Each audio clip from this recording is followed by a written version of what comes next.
What's up, everybody? Welcome to Mongols. This is our holiday special show, I guess. We've got a lot of amazing news that came out about the team this week that we are going to touch on. I am Mike Sparks. Joining me, as always, Steve Mattiace and Josh Brokaw.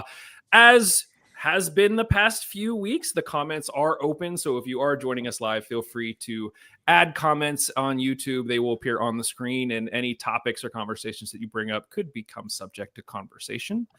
Gentlemen, this is it, man. Christmas is here. I don't know how we got this far so fast. Yeah. Steve, what do you got going on this week, man? I have no idea. I'm still trying to make a decision. Do I get in the car? I was going to say, drive to North Carolina, or do I not? I don't know. I haven't made a decision. Okay. Well, when is your drop dead time? Like, when will you make a decision? Christmas Eve. Oh, okay. Oh, okay. Oh, yeah. Okay. Like, I got a few days. I don't know. We'll figure it out. North Carolina is not a short trip. That's the problem, right? Like, that's a long trip. Yeah. Yeah. It's over 7 hours. And so, like, 7 hours for a couple of nights, like, it's just a lot. But it's been a little bit since I've seen my oldest and youngest sister, my nieces and nephew. So we'll see. Will you play Minecraft with them? It's fine. Would you take Rory with you? Oh, yeah. Yeah. Okay. He's the only dog that's allowed in my parents' house. I was going to say you could fly, but Rory flying, that would be a lot more of a pain. So never mind. Yeah. So. Josh, you're going back to Ohio? Yeah, it's a lot less of a haul. It's like a 3-hour trip. So it's just like, yeah, I should go home more often. I go home like once or twice a year. But yeah, 3 hours, not a big commitment, and it's kind of like just there and back. What kind of food do you guys do for the holidays? A lot of stuff I shouldn't have. I've cut out like most cholesterol out of my diet over the last like 5 or so years, and every time I go home, it's like that's not an option. Like everyone, no matter how many times I've been like, yeah, I'm kind of vegetarian now, try not to eat, this. Every single meal, it's like, well, there's butter, there's meats. Why is there bacon in this casserole? Like, yeah, why not? It's like, all right, whatever. Well, most of you know that typically around the holidays, we try to do something a little bit different, a little bit special for the listeners. This week is no different. This year is no different. Waiting in the wings, who I'm going to tag in right now, is the one and only captain of the 2025 USL winning Pittsburgh Riverhounds, Mr. Danny Griffin. Danny, how's it going, man? Doing well, guys. How you guys doing? What's up, Danny? What's up? I appreciate you joining us, Danny. We were just talking about holiday plans. You and Hannah, are you guys staying local or are you going home? We're heading to Connecticut actually tomorrow morning. So cool. Yeah, just finished up doing some last minute Christmas shopping this morning. Packed up the rest of the day today, and then we're heading out early tomorrow morning to be in Connecticut for the next 5 days. Nice. What's the food selection like in Connecticut? What do you guys eat?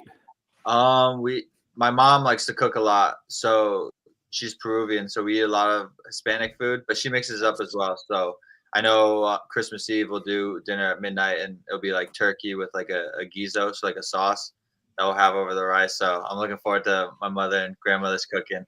We'll be excited to head down there and see everyone. Awesome. Nice. Awesome. Are you tired of doing like interviews like this? You've been like everywhere recently because you guys have won. Do you like this, or are you like, It's a good thing. We have a lot to celebrate this year, and obviously talking with all you guys and the people who have supported us all year long is a blessing. So we enjoy it anytime we can get on here with you guys. So yeah, it's been all good. Right. I didn't have a chance to prep you, but just to let you know, my thought was we're going to spend a few minutes just grilling you because we want to know all about the experience and your headspace, and then I just want to get your read on some of the stuff in the news that's happening with the team. Is that okay? Cool. Yeah. So you and I chatted at the beginning of the year because you've had a massive year. Literally, as soon as we started in January, you got married, and at the time, you said that your wedding to Hannah was the best day of your life. Is that still the case? I'm assuming she's not listening, so it's okay. She's not listening yet. It's still the best day of my life. Yeah. But now winning the championship could be the second. We'll say it's not a close second, but maybe it is a close second. And Danny, you can tell us what you really think when we're off air after.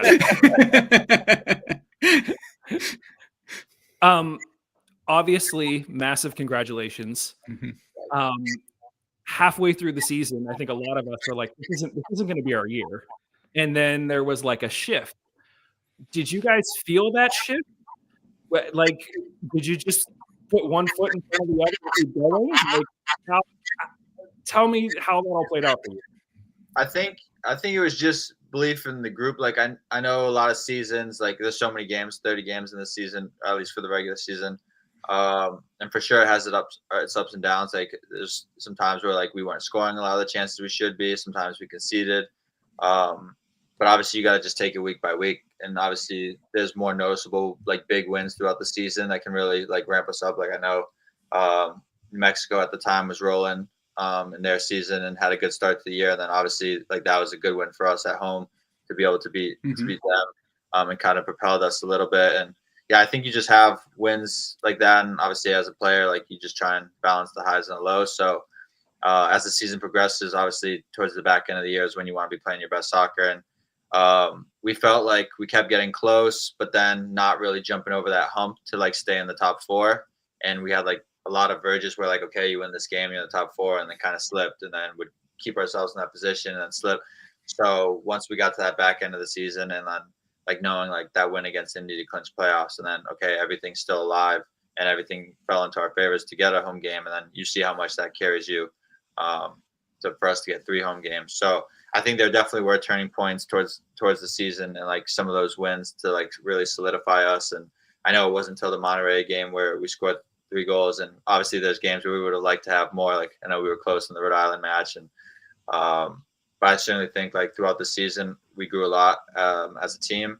And then, yeah, you just want to be playing your best soccer come playoff time because at that point it's 4 wins to lift the trophy. So I got a follow up on that, Danny. So, I mean, throughout your time as a player, I mean, pretty much all here with the Hounds, right? Like you've seen it, we've all seen it. That the defense has been a hallmark of every team you've played on in Pittsburgh. But it seemed like something definitely changed this year, where there were games that I think early in the season and seasons past, good defensive efforts, but not complete defensive efforts, where the team would give up a goal. What do you think it was that shifted that for the team in kind of those last 2+ months of the regular season and then into the playoffs that allowed you guys to, I mean, play lockdown soccer so well for so long? Yeah, I think it was just constant talk and communication from the coaching staff, from the guys. You know, we always watch film, you always look at it. And I know there's a few games where like you go back and look at like we conceded a goal that like, you know, a lot of things had to go wrong for them to get that goal. Like thinking of the Orange County game, like that was certainly a preventable free kick that we gave up. And, you know, that's a game at home. You want to get 3 points. So we definitely look at the film and break those kind of things down. I just think like, yeah, towards that back end of the season, there was just a super keen focus and awareness and like attention to detail that like, yeah, we just didn't want to concede goals. And that certainly carried us through the playoffs, like going 6 games. Ending the regular season and not giving up a goal in the playoffs definitely helped us big time. And like you said, we've had always strong defensive teams. So I think, yeah, it was just that attention to detail at the back end of the season that really propelled us. I was going to ask. Yeah, I was like, 5 years now, at least. Like, you know, you had a little stint off playing for the Hounds. 2020, I think, is when you came in. Yeah, this is my 6th season. Yeah. 6 seasons. So like, I'm just curious, like from the beginning to now, how much has this organization changed, or how much like has it changed a lot? Does it feel different? Like just the vibe of, you know, going from when you first were here to now, how's it feel like this organization has grown? I feel like the organization has grown a lot. You see like Jeff came in as the president. You see this, you know, I feel like we've gained more traction and like people are more aware. Not that there was never like obviously our fans, Steel Army, everything has been tremendous. The atmosphere we have at our home games. I think there's even like maybe the marketing doing a good job. Like propelling us and having more eyes on us and put us out there. And certainly winning a championship definitely helps that as well. So I feel like the organization is growing in the right ways, and obviously having that stadium expansion is just a lot of excitement for Pittsburgh sports and Pittsburgh soccer, to just continue growing the game. And the World Cup's here this summer. So, just to keep rallying off of us winning a championship, I think obviously we're heading in the right direction. It's been a long time coming, like 26 years in the making of the club. I've been here for 6 years, and, just thinking about the people I've crossed paths with while I was here, guys that made it the transition for me easily, like Kennard Forbes and Jordan Dover, Ryan James, Steven Dos Santos, those guys, they made that transition easy for me. And then, as I grew as a player and as a leader, trying to make that transition easier for the guys coming in. And the quicker you get everyone on the same page, the quicker you start firing on all cylinders. And obviously you see how a team grows throughout the season. And we've definitely been able to find our stride as the season carries along. Nice. Take us back to that final moment. Okay. You're on the field in Tulsa. You guys are standing at the halfway line. Beto is lining up the shot for the final pen. What is going through your mind? Are you thinking it's going in? Are you nervous? Like what was your headspace? Also, where are you in the penalty kick lineup? Because I kept waiting for you to show up. Where do you fall? Junior actually said he was going 6th, and then Alal was like, yeah, I'm 7th. So I guess I thought I would be in and around there, but probably, we trusted the 5 guys that were taking the kicks. We practiced them a lot. Eric making saves, even Grant, Jacob, Ben, like those guys stayed out with us right after every training session and took 100 penalties, like 4 from everyone. So we were definitely confident as like that was our 3rd time going to penalties. So we know every time. I mean, I'm standing next to the guys, standing with Jackson, and we're talking to each other. And we're like, we know Eric has a big save in it for us.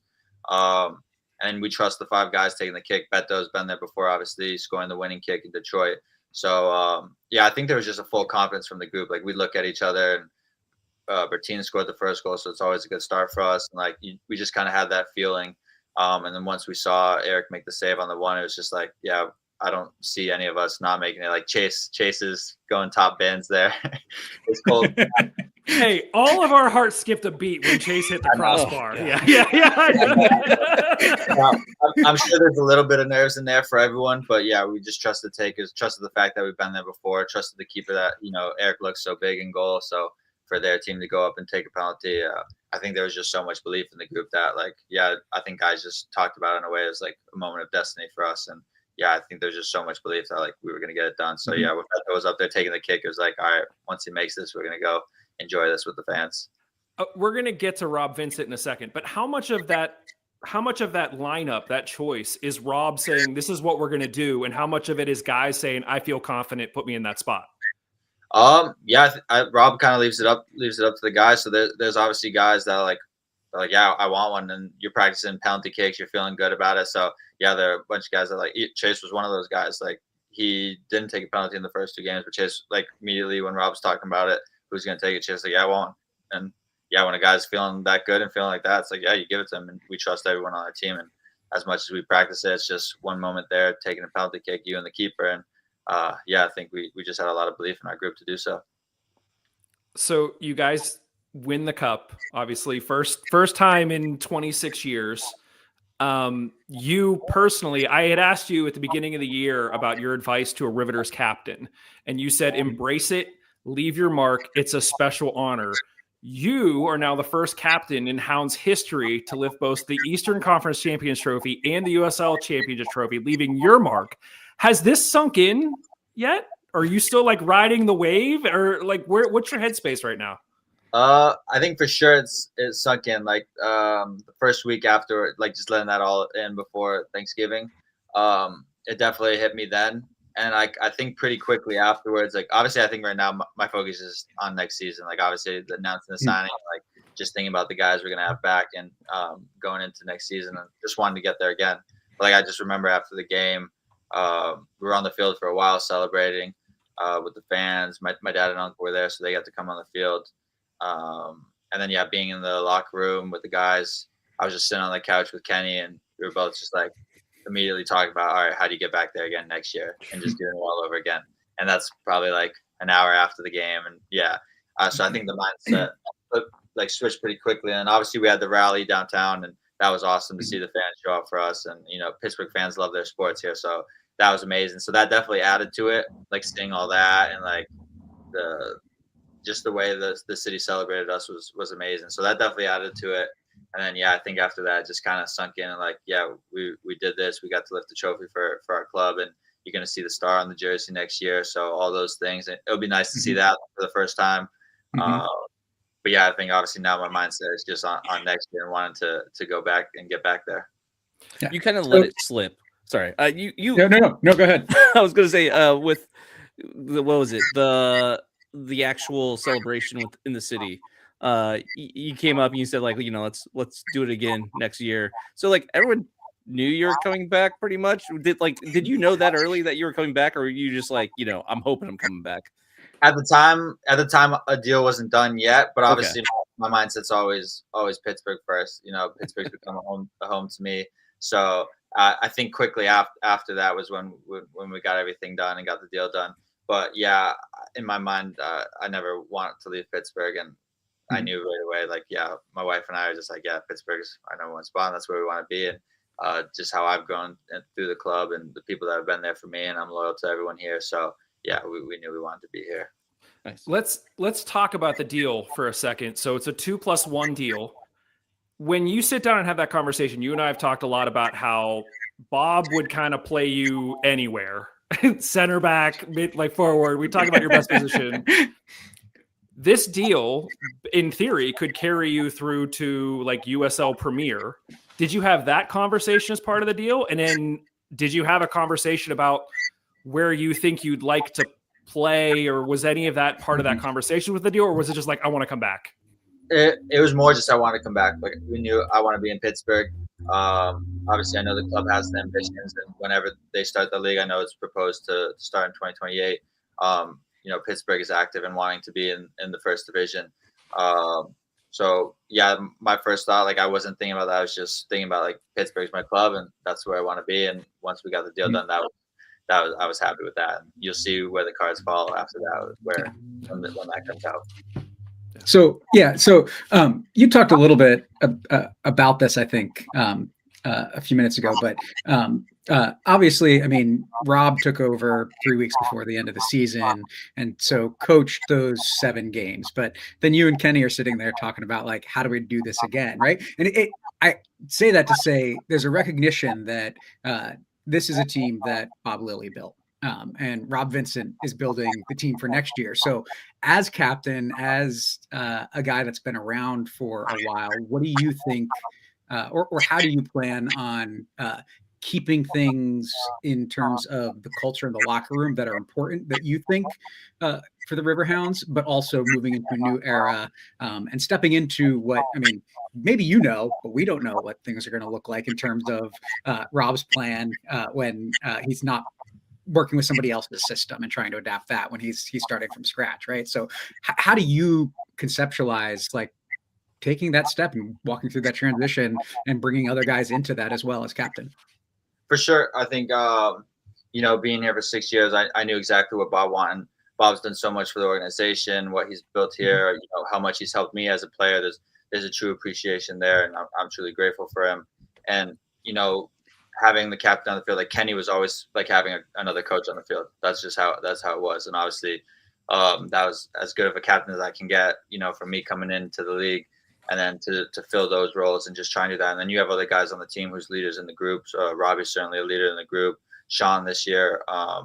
So it's just on those guys to kind of keep that culture. And I feel like in all my years that I've been here in Pittsburgh, we've always had a close-knit locker room, guys that are very close. And then obviously guys that are shapeshifters, in Bob's system, we've always had guys that can play multiple positions. And you have times where like, it feels like there's almost 8 center mids on the field at times, because you have all the center mids and center mid, and then you have someone playing center back, and then maybe someone has a wing back.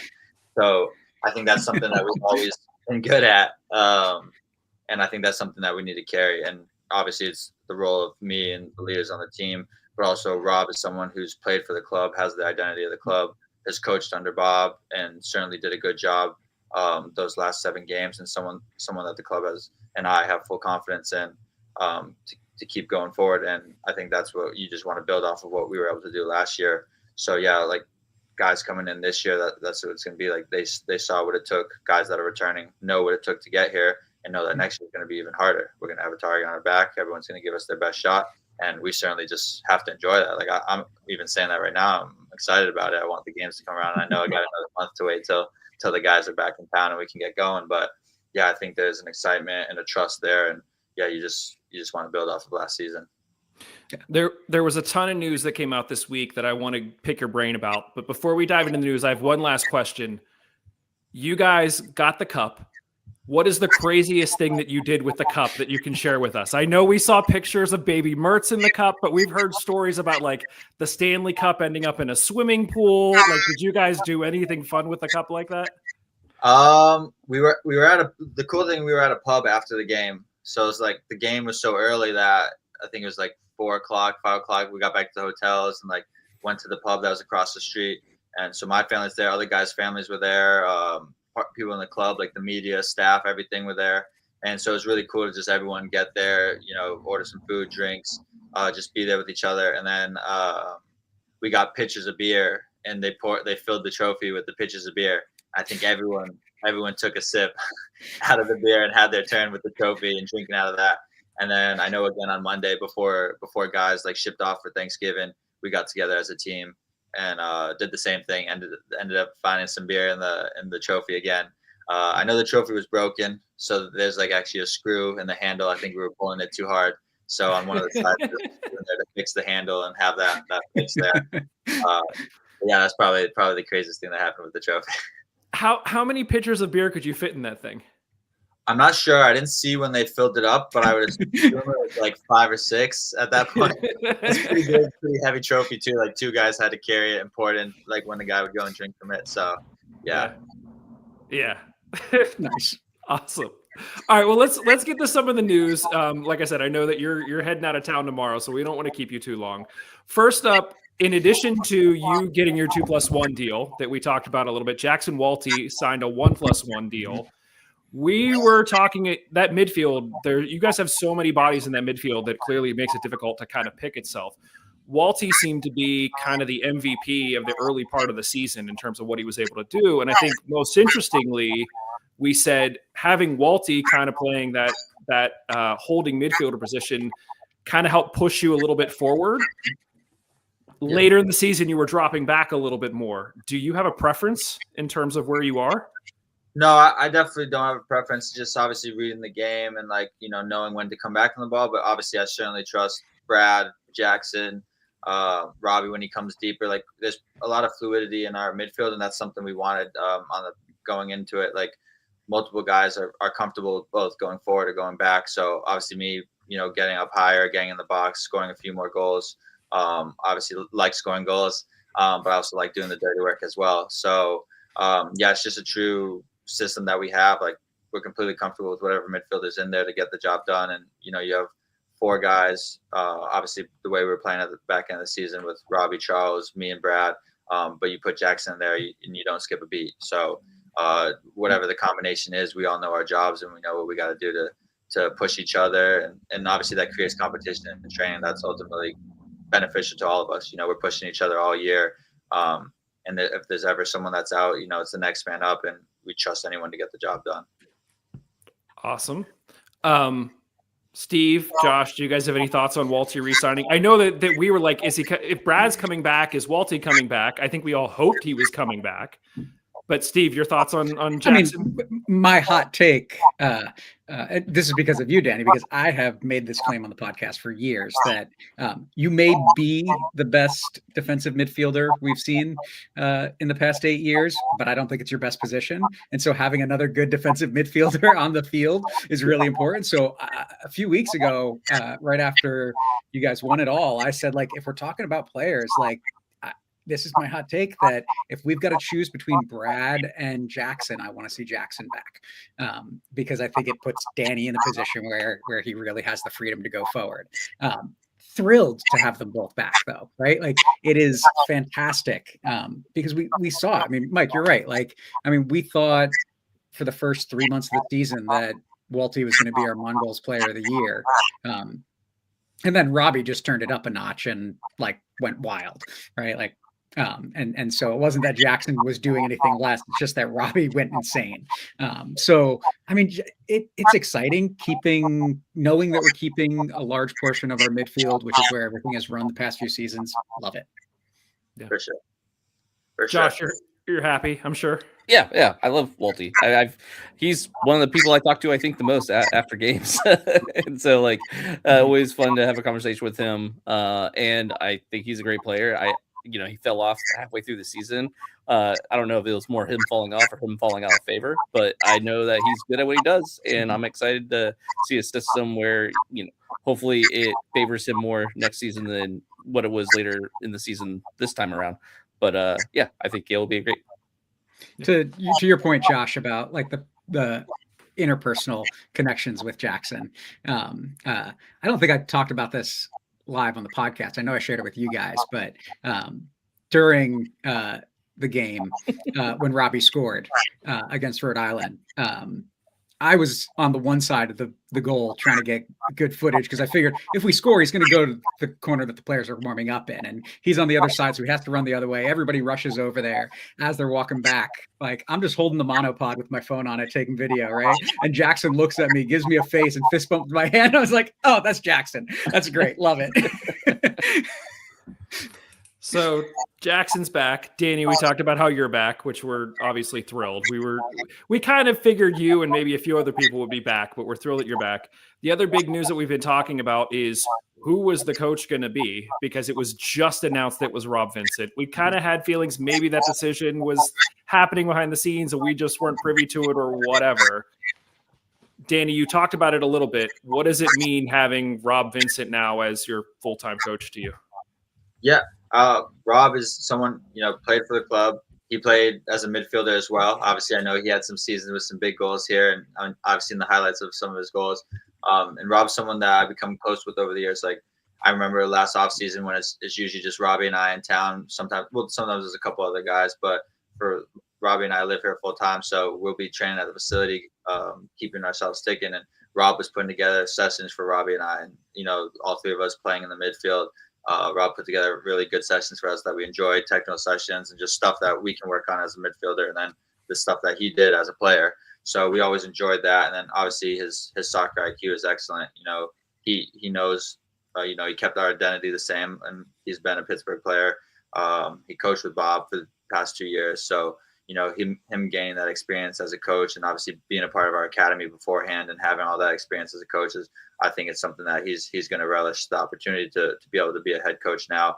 He's certainly going to enjoy it, and then we're going to enjoy having him as a coach. The ideas he brings to the table and what he can do, and his kind of attacking options, and just the way he wants to build it, the way we want to play, and obviously not wanting to give away too much. But I feel like the fans will be excited with the way we want to play next year and what we look to do on the field. And obviously you got to go out there and obviously surpass all those expectations, but you got to get the job done and do things both ways on the field.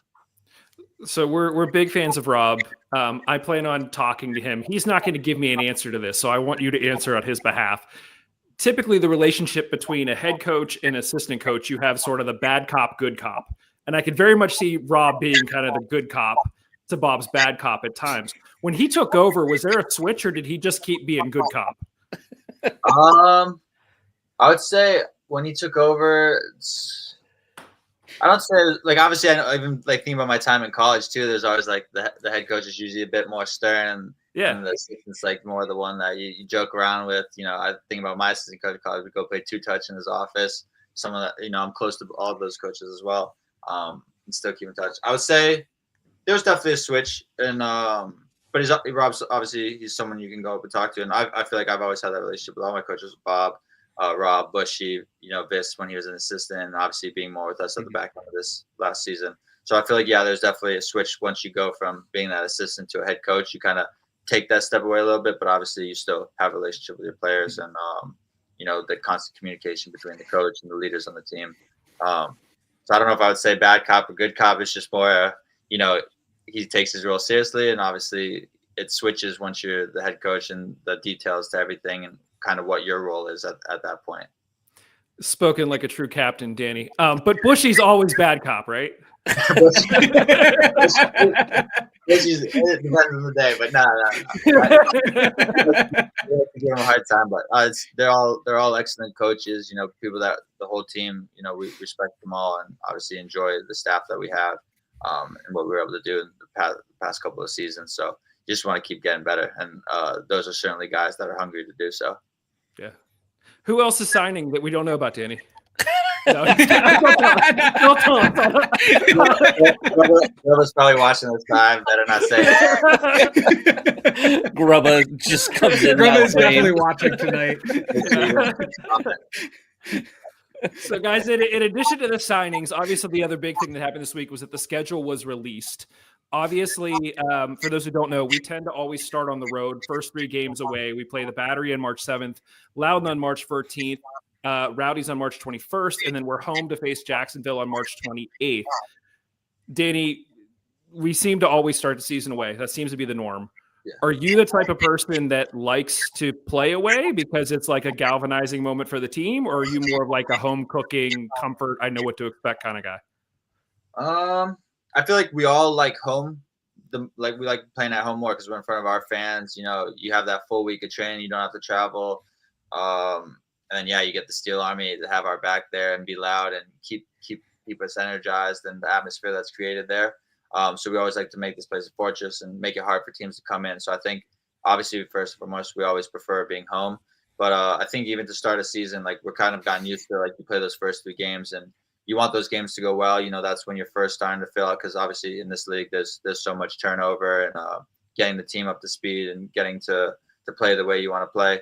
I think you play the first couple games on the road, and then there's a month where you might be home. So usually the summer months, we're usually home for all of June or all of July. So that's always a big thing when you're getting to your better form, to have all those games at home, and you want to take advantage of all those games at home. I know this year we didn't take advantage of all of them. So I think, everyone prefers to play at home, but certainly you take the task going away, playing in front of maybe a hostile environment or whatever it is, whether it's grass, wherever we're playing. You relish that, and obviously wanting to upset their fans and want to just take care of the point, taking care of the game and get the 3 points and bring them back home. Do you pay attention to the schedule launch at all, or are you just like, I got to go play them anyway, so it doesn't really matter? I did see the launch, but during the season, I'm not really knowing 3-4 games ahead, who's on the next 4. Obviously, you're playing this weekend, you probably know who you're playing the weekend after. But I think it's just as the game goes, you have to play everyone. And in the Eastern Conference, you play everyone twice. In the West, you'll see who you play. But home or away, you got to take care of business because every point matters for us. What's the one away game that you really look forward to? The one away game, it's always, this might be a hot take, but it's always Hartford, because my family's from there. So I always enjoy getting to go there. It's 15 minutes from where I grew up. Get to see my parents, grandparents. So that's always my favorite away game. I know the Florida games are nice too, because my aunt and uncle live up there. So I get to see them, have them at the game. So anytime family can be in the stands, it's my favorite. So what about home game? Is there a team that you like to see at Highmark? Team I like to see at Highmark, I would say I enjoyed playing Rhode Island at home. I would say I enjoyed playing them at home. They're a good team. Whenever you're playing a familiar face too, obviously everyone knows how close I am with Deco. He's a brother to me. So you enjoy playing those games and battling against guys that you've played against, over the years. There's a lot of guys we've crossed paths with, good players here that end up moving on after their 2 years. So whenever you get to match up against a guy that you've spent time with, obviously you want to get the win against them. So I'd say games like that. Yeah. Josh, I know the Steel Army combs through the schedule and has all the gems already picked out. Anything in particular you're looking forward to? Yeah, actually, Battery being March 7th, there's a lot of Steel Army members going to that first game. It just happened to be that it's the first game of the season, but a lot of people like going to Charleston. It's a pretty good away trip for most of us. So I know Liz and I are going I'm going for the first time. Liz has gone before. And yeah, I'm looking forward to that one a lot. Having a lot of these so close though, having Loudon is also easy away trip right afterwards. Oh man, I'm probably not going to do Loudon just because I'm going to be in Charleston before that. And then there's always the Louisville and the Detroit games are pretty close, so those ones people are latching onto those already. But yeah, I'm just focused on battery. I'm looking forward to going to Charleston. Never been, so making a long weekend of it. So it'll be fun. Yeah. It was good to see that there will be a July 4th game at home against Brooklyn. We talked about Brooklyn being a new team this year, Brooklyn and Jacksonville. So that'll be fun. Steve, anything, any particular dates you've circled on your calendar? I mean, it is that July 4th game. I mean, I talked, was it last week or 2 weeks ago, about how I think it's awesome to have a USL club in New York City. So to have that game be on the 4th of July game, the 4th of July games are always a lot more fun. And so those few years where we didn't have them, it felt like something was missing from the season. So to have that back last year and this year, that's the game on my calendar that I'm looking forward to most. Awesome. Guys, that was the major big news of the week. One other thing is that, Danny, I don't know if you know this, there is a contingent of us that are now getting victory tattoos to celebrate you guys winning the championship. You have tattoos, yeah? Yeah. Okay. Do you have any advice for anybody who does not have a tattoo that is going to be getting a Hounds one? Just don't get in a place that hurts. Like somewhere over the bone tends to hurt a little bit more than somewhere else. There's places that are Mike, how you feeling? Danny, I'm planning on getting it on my shin, like it's a shin guard, and like that's, yeah. Your laugh fills me with confidence. Yeah, let's see. I know, like the one I got behind the ear, the part on the bone was when they were shading it in. That's when it was like the first part. I was like, oh, it's not too bad, and then they started shading it in, and that's when I was like, oh. Are we talking like tears? Like how much pain am I setting myself up for here? No, You'll be fine. Yeah, you'll be good. We're gonna film this, and I'm gonna play this back, and of Danny saying you'll be good. Yeah. And then are we gonna get like a shot of you in tears, Mike? Yeah. Danny, are you or any of the guys getting tattoos? I have these two I got were probably like my freshman year of college. So I haven't gotten any in a while, but like I've talked about it over the years if I wanted to add more. And I definitely do want to add more. So I'm not sure. That hasn't come to my mind recently about getting anything new right now. But there's been a few that I've had. But I don't know. I haven't heard of any of the guys if they're getting any. Come on, man. Oh, you get a shin one just like me. We're getting together. Get matching shin guards. You got to do it quick before preseason kicks off. This is really where Grubba jumps in and is like, no, don't do that, Danny. Oh, man. Guys, I think that's it. Danny, I always want to be respectful of your time. I know you said you're heading out to Connecticut. Are you guys driving or flying? Driving. So we have a puppy, Prince. So that we could take him, we're making the drive down. So it'll be like an 8-hour drive, but I've done this so many times. So yeah, we'll leave early in the morning and get there at a decent time tomorrow. All right. Well, listen, I mean, congratulations again. Obviously, massive year. Are you going to like now, because you started the year with a wedding, are you and Hannah just going to like renew your vows every year and like expect the same outcome? Like we might have to. I know we'll go away the 31st to the 4th just for our 1 year. Just we'll do a staycation a few hours away from here. We've done trips like that before, so we're doing that to celebrate. But yeah, that's not a bad idea at all. Listen, it could be worse. So you renew your vows. I said Robbie Mertz has to get a kid every year now. So like they just have to keep getting pregnant and like yeah. So many weddings, so many kids. That's right. Yeah. He's probably about the same. Yeah, that's fine. It's fine. Well, Danny, thank you so much, man. Enjoy your holiday. Obviously, you guys don't get that much of a break. You're back in the gym. I'm assuming preseason training starts in January. Yeah. Yeah. I think our first day back will be the 26th. So yeah, you guys are right back into it. Yeah, a week or two before then. So shorter off season, but I think guys like it that way. You take the time off, but then once you're gone for 2 or 3 weeks, you're like, all right, I'm ready to get back to training. Depending on how the body's feeling too. So yeah, you take some time, but yeah, guys will be itching to get back here soon. Yeah. Well, thank you, sir. We appreciate it as always. Enjoy your holiday, and we'll talk to you soon. Thank you, guys. Appreciate it. Happy holidays. Thanks, everybody. We'll be back with more Hounds content soon.